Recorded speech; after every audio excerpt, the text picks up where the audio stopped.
오늘 읽은 본문의 말씀을 중심으로 해서 큰 음료, 큰 바벨론이란 제목으로 하나님 말씀 나누도록 하겠습니다. 우리 모든 사람들에게는 고향이 있습니다. 혹시 달나라에서 태어나신 분은 안 계시죠? 지구상에 다 고향이 있습니다. 고향을 아마 그리워하는 마음을 다 가지고 있을 것입니다. 고향을 그리워하는 한 분이 지은 시를 제가 한번 암송을 하겠는데요, 밤에 외워가지고 낮에도 잘 외워질지 모르겠습니다.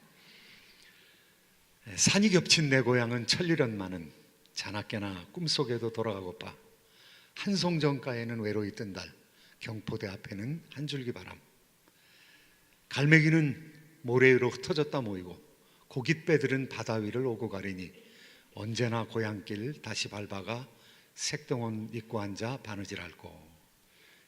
사임당 신씨, 신사임당이 지은 그런 시입니다. 고향을, 임지에 부임해서 고향을 이제 그리워하면서 지은 시이죠. 여러분들에게도 고향이 있을 것입니다. 그림에 나오는 것처럼 개나리가 진달래가 흐드러지게 피었던 그런 시골이 고향인 분들도 아마 계실 것입니다. 그리고 복숭아꽃, 살구꽃이 만발했던, 또 아카시아 향내가 나는 그런 아카시아 꽃을 따먹던 그런 고향의 나무가 있었던 분도 계실 것입니다. 고향에 대한 그리움이 있습니다. 언젠가 가보고 싶습니다. 고향에 가는 것만으로 해도 어머니의 품에 들어가는 것 같은 그런 느낌을 가지게 됩니다. 그런데 그런 고향이 옛날 그대로 남아있으면 얼마나 좋겠습니까? 가서 보면 고향이 많이 변한 것을 볼 수가 있습니다. 길이 나고 큰 건물들이 생기고, 또 어떤 때는 가보면은 옛날에는 굉장히 높았던 처마가 너무너무 우습게 낮아져 있고, 그리고 길들도 좁아져 있고, 시내도 또랑이 돼버린 그런 느낌을 가지게 될 때가 있습니다. 그런데 그런 도시가 완전히 변화해서 그곳에 경기장이 들어서고, 그 경기장에서 사람들의 생명을 죽이는 검투 경기가 시작된다면 여러분 어떻겠습니까? 고향을 아마 상실한 것 같은 기분이 들 것입니다. 요즘에는 많은 것들이 도시화되었습니다. 도시화되어서 참으로 목가적인 아름다운 그런 고향의 모습을 회복할 수 없는 장소가 많이 있습니다. 도시에서 좋은 곳이 있으면 얼마나 좋겠습니까? 좋은 것만 있으면 얼마나 좋겠습니까? 그런데 도시가 엉망이 되어버린 그런 도시도 있습니다. 내가 살던 곳이라고 이야기하기 싫은 그렇게 더러워진 도시, 그렇게 폭력적이 되어버린 도시, 노름판이 되어버린 도시, 이런 도시들이 있는 것이죠. 마음이 상하는 것입니다. 도시를 상실하는 것 같은 그런 느낌을 가지게 되는 것입니다. 이 오늘 말씀은 한 도시에 대해서 얘기하고 있습니다. 바벨론. 그런데 그 바벨론을 뭐라고 부르는가 하면은 바벨론이 창녀라는 것입니다. 바벨론이 음녀라는 것입니다. 왜 도시를 음녀라고 얘기했을까요? 왜 도시를 창녀라고 얘기했을까요? 왜 큰 바벨론, 어마어마한 제국의 수도를 왜 이렇게 비판하고 있을까요? 그런데 그 바벨론이 무너진다는 것입니다. 그 바벨론이 심판당한다는 것입니다. 오늘 1절 말씀이 오늘 함께 나누는 말씀의 아주 결론과 같은 서론이자 결론과 같은 말씀인데요, 바벨론이 멸망한다는 것입니다. 심판의 대상이 된다는 것입니다. 지금까지 심판에 대해서 우리가 쭉 살펴왔습니다. 그런데 그 심판은 7인을 떼는 심판으로 시작돼서 7 나팔재앙, 그 다음에 7 대접재앙. 그래서 하나님을 대적하고 성도들을 핍박하는 그런 세력들이 결국은 망하게 된다.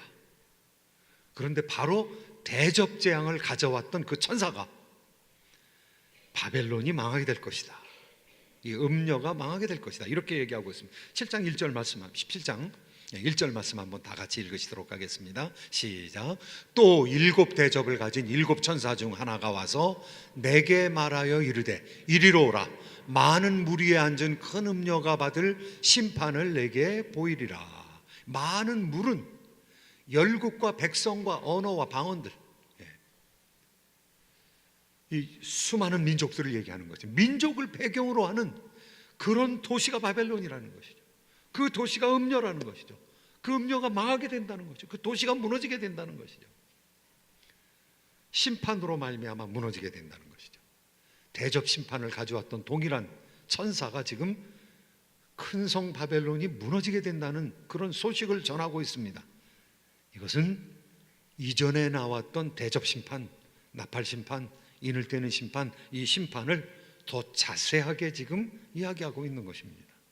더 자세하게 얘기하고 있는데 왜 이렇게 어렵게 얘기했을까? 한번 그냥 읽어가지고 의미가 쑥 들어오면 좋겠는데 읽어도 거의 암호 수준입니다.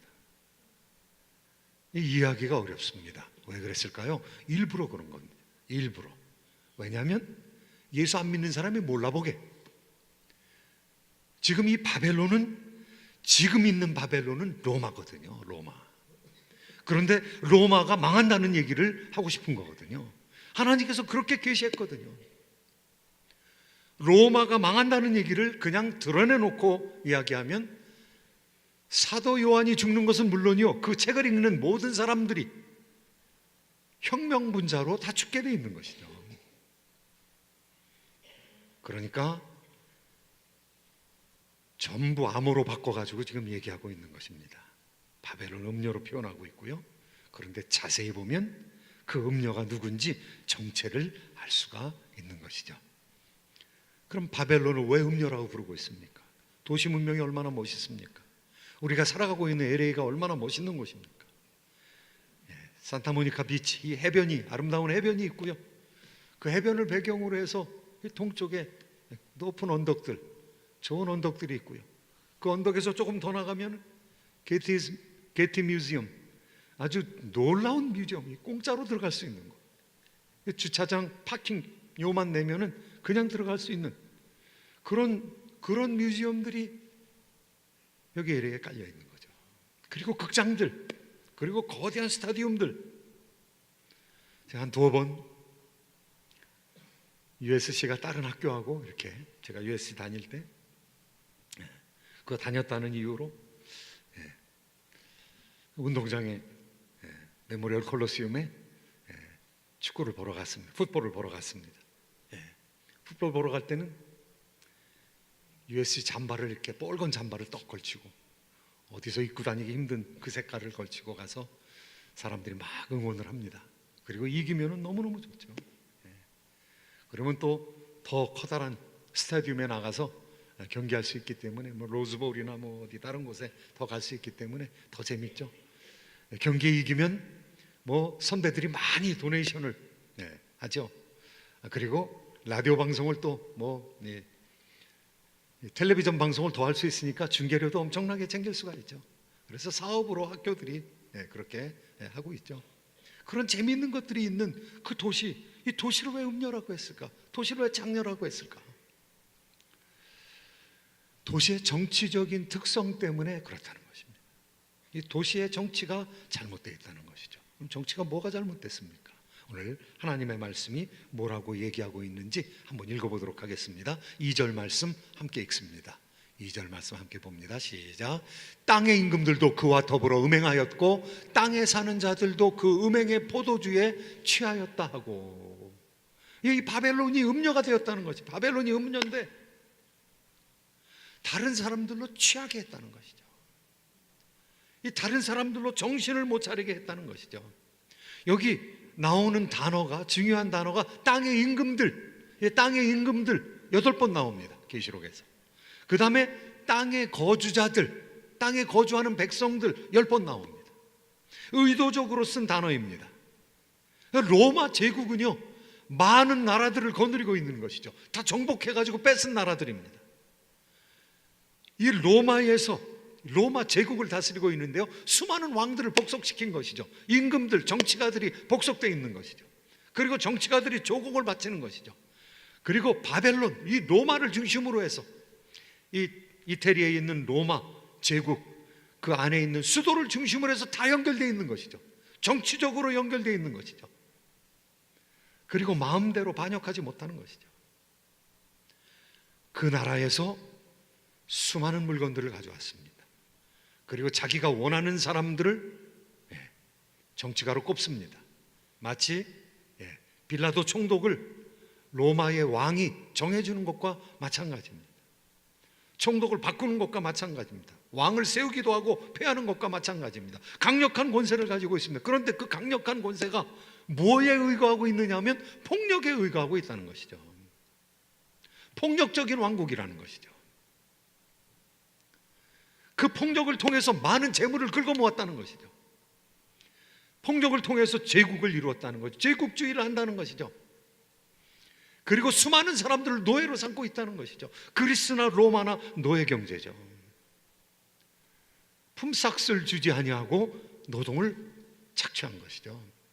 노예 경제로 인해서 제국이 세워졌습니다. 그러니까 왕궁이 아무리 화롭게 지어진다 할지라도, 그곳에 많은 사람들이 풍요하게 배부르게 산다 할지라도 자기 소유가 없이 계속해서 땀 흘리고 죽어가는 사람들이 있다는 것이죠. 그 노예 중에 가장 인간성의 잔인함을 드러내는 노예가 검투사입니다. 싸우기 위해서 훈련받은 사람들이죠. 생명을 담보로 해서 싸우는 사람들이죠. 여러분, 검투사의 심령이 한번 돼보셨습니까? 검투사가 오늘 죽을지 내일 죽을지 알 수가 없습니다. 전투에 나가면 자기 옆에 있었던 동료하고 싸우는 겁니다. 죽기 살기로 싸우는 겁니다. 이 검투사들이 로마 정부에 반역해서 혁명을 일으켰습니다. BC 73년에 혁명을 일으켜서 2년 동안 BC 71년에 정직을 찍게 되었는데요. 그때 혁명을 일으켰던 사람이 검투사입니다. 스파르타쿠스가 난리를 일으켰습니다. 로마의 정규군들하고 싸웠습니다. 이렇게 주거나 저렇게 주거나 마찬가지라는 거죠. 소규모의 상공인들이 중산층을 이루면서 살아가는 이 사회가 좋은 사회라는 것이죠.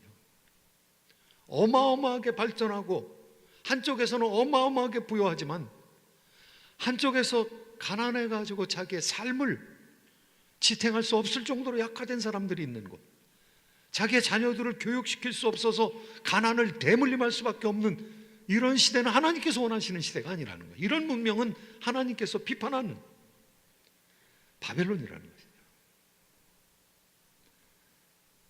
바벨론은 어제도 있었고 오늘도 있습니다. 어제의 바벨론이라는 제국을 세운 니무롯이라는 사람에 의해서 세워진 바벨탑을 쌓았던 사람들, 구바벨론. 그 다음에 느부갓네살 왕에 의해서 세워진 하나님의 백성들을 아주 형편하게 만들었던, 하나님의 백성들을 심판했던 심판자로서의 바벨론. 역사 속에서 황금머리로 그려지고 있는 그 바벨론 70년 역사밖에 유지하지 못했습니다. 그리고 지금의 바벨론, 바로 성경이 적혀지던 시대의 바벨론, 로마인 것이죠. 로마 제국인 것이죠. 그리고 이 시대의 바벨론은 어디입니까? 혹시 우리가 살고 있는 이 도성이 바벨론은 아닙니까? 바벨론의 두 번째 특성은 경제적인 특성을 가지고 있다는 것입니다. 경제적인 특성은 착취라는 거예요. 착취. 그리고 배제하는 희생양이 있다는 것입니다. 오늘 말씀 가운데 4절 말씀 한번 같이 읽어보시도록 하겠습니다. 4절 말씀 함께 읽습니다. 시작. 그 여자는 자줏빛과 붉은빛 옷을 입고 금과 보석과 진주로 꾸미고 손에 금잔을 가졌는데 가증한 물건과 그의 음행에 더러운 것들이 가득하더라. 아름답게 꾸민 것이 얼마나 멋있습니까? 성장을 하고 보석과 황금과 진주로 꾸민 것이 얼마나 아름답습니까? 그런데 음녀라는 거예요. 그런데 음행하고 있다는 거예요. 왜 그랬을까? 그 당시에 상업을 하는 사람들은요, 고사를 드려야 됐습니다. 하나님 백성들이 고사드리기 너무 힘든 거죠. 이 상업단체에서 길드가, 이 조합이죠. 이 무역조합에서 상업조합, 이 길드에서 그 길드를 시작하면서 연초에 커다란 일을 행하면서 고사를 드리는 거예요. 고사를 드리는데 잡신한테 고사를 드리는 거죠. 자기 길드가 신으로 섬기고 있는 것에, 혹은 그 민족이 거느리고 있는 신 중에 어떤 신을 모시고 제사를 드리는 거죠. 황제 숭배를 하는 것이죠. 이 황제가 숭배하는 신들이 얼마나 많은지, 온갖 잡신들을 전부 섬기는 그런 도시가 바벨론이라는 것이죠. 이 바벨론엔 만신전이 있었습니다. 그 당시 로마에는 만신전이 있었습니다. 지금도 무너지지 아니하고 사람들에게 증거가 되고 있는 판테온 신전. 판테온 신전은 만신전입니다. 그 로마가 다스리고 있는 나라들의 신을 전부 데리고 와서 그 신 중에서 하나도 빠짐없이 섬기고 있는 것이 만신전이죠. 바울이 아테네에 갔을 때 아테네에 수많은 사람들이 종교성을 가지고 각기 다른 신들을 섬기는데 혹시 빠졌을까 해서 이름을 알 수 없는 신에게 그런 제단도, 그런 비석도 만들어 놓고 그런 신들을 섬겼다는 것이죠. 그런데 오늘 말씀 가운데 보니까요, 아주 화려하게 극을 달리고 있는 이 도시 문명이, 이 세속적인 문명이 잘못된 종교적인 기초에 의거하고 있다는 것이죠. 그리고 많은 사람들을 착취하는, 그리고 예수 믿는 사람들, 의롭게 살려고 하는 그 사람들을 희생시키는 그런 문명을 유지하고 있다는 것입니다. 그게 현실이라는 것이죠. 성경에서는 뭐라고 보고 있습니까? 그거 숨겨진 모습이 너무 가증스럽다는 것입니다. 그리고 더럽다는 것입니다. 자주와 보석으로 어마어마하게 사치스럽게 꾸몄지만은, 그러나 그 하나님이 보시기에는 가증하다는 것입니다. 하나님이 보시기에는 더럽다는 것이죠. 온갖 잡신을 다 섬기고 있다는 것이죠. 그리고 신들의 이름으로 무역하고 있다는 것이죠. 그리고 신들을 믿지 않는 사람들을 처단하고 있다는 것이죠. 그 사람들을 희생시키고 있다는 것이죠. 경제적으로 시스템이 잘못되었다고 말씀하고 있는 것입니다. 우상 숭배가 기초라고 지금 얘기하고 있는 것이죠. 경제적으로는요, 이 노예 경제를 통해서 착취하고, 정치적으로는 폭력을 가지고 압제하는 그런 나라가, 그런 로마가 이제 종교적으로는 어떠한가, 지금도 종교적으로 잘못되어 있다는 얘기를 계속 했는데요, 결정적인 잘못을 행하고 있습니다. 이 로마의 결정적인 그런 잘못은 하나님을 믿는 성도들을 어떻게 대우하는가, 이것에 있습니다. 6절, 7절 말씀 한번 같이 읽어보시도록 하겠습니다. 함께 읽습니다. 시작. 또 내가 보매 이 여자가 성도들의 피와 예수의 증인들의 피에 취한지라. 내가 그 여자를 보고 놀랍게 여기고 크게 놀랍게 여기니 천사가 이르되 왜 놀랍게 여기느냐? 내가 여자와 그가 탄 7머리와 10뿔 가진 짐승의 비밀을 네게 이르리라. 여기 지금 하고 있는 게 이제 딱 나왔습니다. 딱 나왔습니다. 성도, 그리고 예수의 증인들의 피, 그러니까 예수의 증인들의 피를 흘리고 있는 그런 도시는 어떤 도시인가? 그런 음료는 어떤 음료인가? 로마입니다. 로마를 지금 숨기고 이렇게 저렇게 표현하고 있다가 예수 그리스도의 증인들의 피를 흘리는, 여기 와서는 지금 집권을 하고 있는 황제에 의해서 다스려지고 있는 무서운 도시 바벨론이 바로 로마구나. 로마를 숨기고 어렵게 표현을 한 것이죠. 천기를 누설하지 않기 위해서, 이 성경을 쓴 사람이나 성경을 읽고 있는 사람이 죽지 않게끔 하기 위해서, 믿지 않는 사람이 이거 읽어도 모르게, 사실 믿는 사람들이 지금 우리 읽어도 이해하지 못하게끔 그렇게 만들어 놓은 것이죠.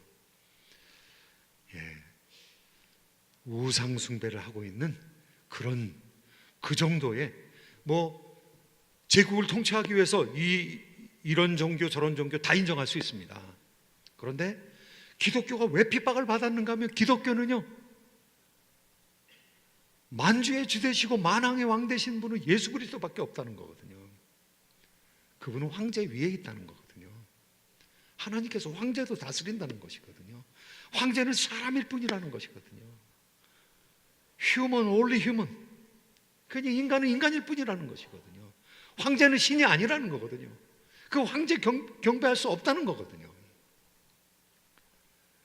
그런데 그것으로 말미암아 핍박당했습니다. 성도들이 핍박당했습니다. 그리고 예수의 증인들이 피를 흘리게 되었습니다. 우리는 오늘 이 성경 말씀을 통해서 한 여인의 모습을 발견할 수 있습니다. 그런데 그 이전에 우리가 계시록 12장에서 보았을 때 하늘에 큰 이적이 보이면서 한 여인이 나타났습니다. 그 여인의 모습, 그리고 그 여인과 대조적인 오늘 다른 음녀의 모습을 우리가 보고 있습니다. 지금 사도 요한은 이 세상의 역사를, 이 세상의 공동체의 역사를 두 사람의 여인을 통해서 지금 계시하고 있는 것이죠. 한 사람의 여인은 해를 옷 입고 달을 밟고 있고, 그리고 7별의 12별의 면류관을 쓰고 있는 구약교회 임신한 여인, 그리고 아이를 낳기 위해서 애를 쓰는 여인. 그런데 광야에서 이 거대한 짐승이, 물에서 나온, 바다에서 나온 짐승이 13장에 나오는 이 적그리스도가 아이를 낳기만 하면 그 냉큼 그냥 잡아먹으려고 그 여인을 괴롭게 했다는 것이죠. 하나님께서 광야로 여인을 불러들여서 안전한 곳에서 애를 낳게 했는데 그 아이가 만국을 다스릴 자라는 거죠. 예수 그리스도라는 거죠. 그리고 그 여인이 아이를 또 낳았다는 것이죠. 다른 아들들을 낳았다는 것이죠. 다른 진자들을 낳았다는 것이죠. 예수 그리스도와 같은 배에서 나온 그런 형제들이 있다는 것, 자매들이 있다는 것이죠. 이 여인이 누구입니까? 여인이 우리의 어머니입니다. 우리들의 어머니입니다. 교회입니다. 이 교회가 아이를 낳았다는 것이죠. 구약교회가 예수님을 낳았다는 것이죠. 그리고 그 구약교회가 예수님을 낳고 나서 신약교회가 되어서 성도들을 낳았다는 것이죠. 그런데 여기 나오는 여인은 어떤 여인입니까? 호화로운 여인입니다. 세상에 능력을 부리고 있는 여인입니다. 짐승의 지원을 받고 있는 여인입니다.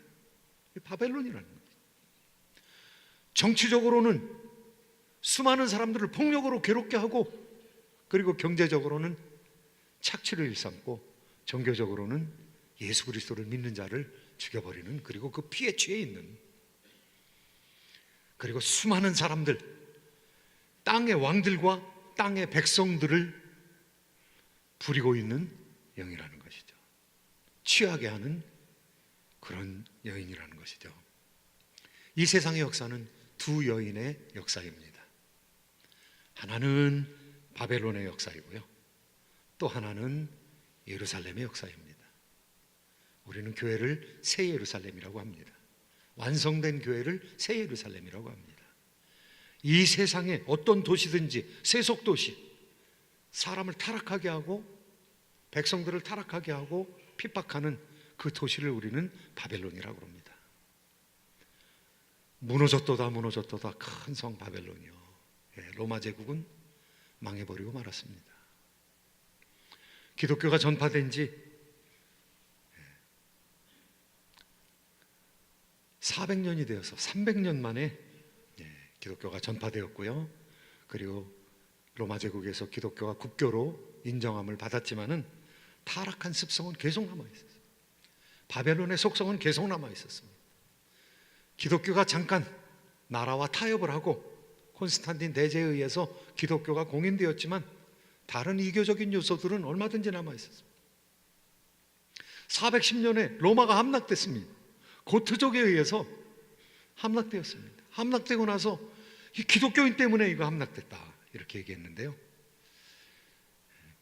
신의 도성이라는 책을 쓴 성 어거스틴은 이거 기독교인들 때문에 타락된 게 아니라 너희들 한번 생활을 봐라, 너희들 연극하고 있는 거 봐라, 그 연극의 그 잡스러운 것들, 그 음탕한 것들 너희 자녀들한테 보일 수 있느냐?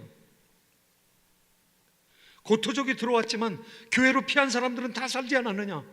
믿지 않는 사람이라도 교회로 피한 사람들은 다 살려주지 아니하였느냐?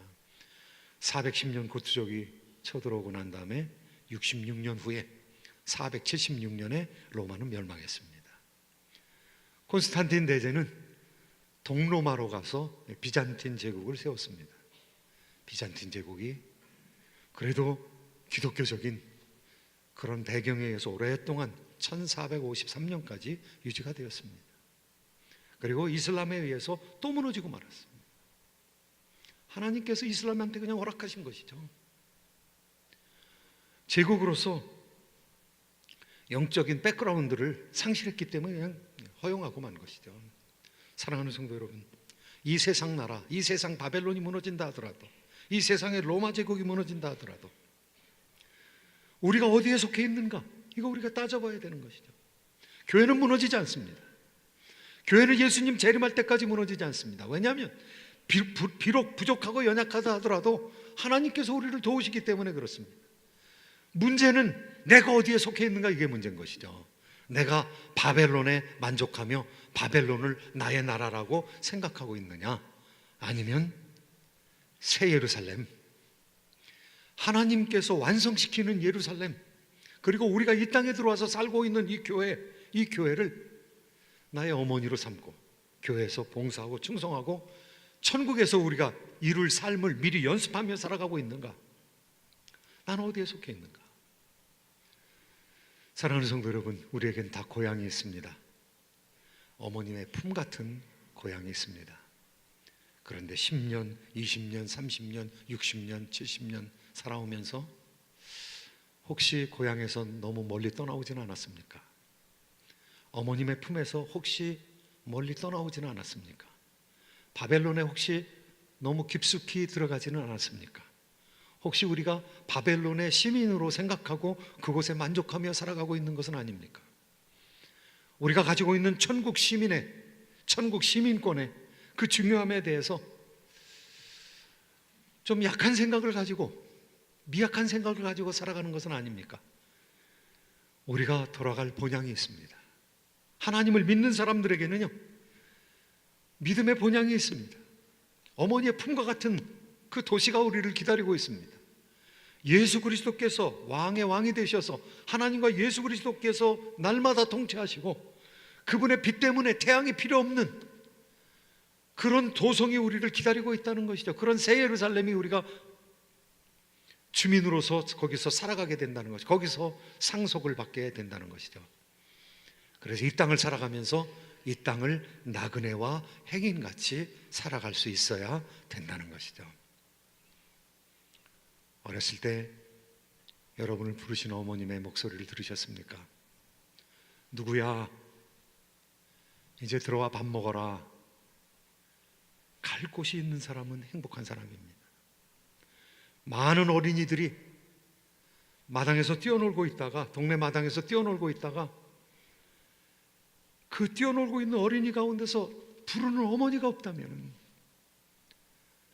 들어가 가지고 평안하게 먹고 씻고 잘 장소가 없다면 얼마나 슬픈 일입니까? 사랑하는 성도들의 인생이 맞춰질 때 우리를 부르는 자가 없다면 얼마나 슬픈 일입니까? 영원히 거할 처소가 없다면, 안식처가 없다면 얼마나 슬픈 일입니까? 사랑하는 성도 여러분들에게 참으로 우리 안식처, 우리가 돌아갈 본향집 새 예루살렘을 선물로 허락하신 것을 믿습니다. 그곳에 들어갈 천국의 거민임을 우리가 믿습니다. 믿고 믿음으로 이 세상을 살아갈 때, 올해 한 해를 살아갈 때 승리자 되시며 하나님께서 우리를 위해서 베풀어 주시는 새 일을 체험하시게 되기를 예수님의 이름으로 축복합니다.